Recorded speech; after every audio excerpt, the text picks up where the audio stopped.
ఈ ముఖ్యమంత్రికి చేత కాదు, ఈ ముఖ్యమంత్రికి దమ్ము లేదు, ఈ ముఖ్యమంత్రి కేసీఆర్ కుటుంబాన్ని అరెస్ట్ ఆలోచన లేదు. కాంప్రమైజ్ పాలిటిక్స్ చేస్తున్నారు వీళ్ళు.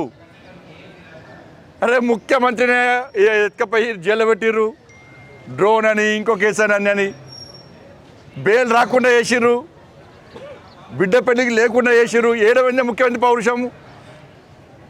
ఎన్నికలప్పుడు ఊకదప్పుడు పనిచేసి ముఖ్యమంత్రి ట్వీట్ పళ్ళు కొరికిండు, మాట్లాడిండు, కళ్ళు గుడ్లు తెరిచిండు, ఇది చేస్తా అది చేస్తా అన్న ముఖ్యమంత్రి. ఏమైంది నీ ధైర్యం?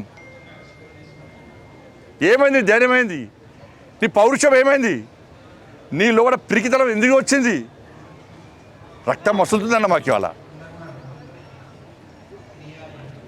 మేమైతే ఈ రాష్ట్ర ముఖ్యమంత్రిగా కాంగ్రెస్ పార్టీ ప్రభుత్వం లెక్క మేము చేతులు ముడుచుకొని కూర్చునే ప్రభుత్వం అది కాదు. మా కార్యకర్తల మీద కొట్టిన బీఆర్ఎస్ కొట్టిన ఒక్కొక్క దెబ్బకు ఒక్కొక్క గుణపాఠం చెప్పేటోళ్ళం మేమైతే. అసలైన తొలి వెలుగు. ఫాలో వాట్సాప్ @తొలి వెలుగు official.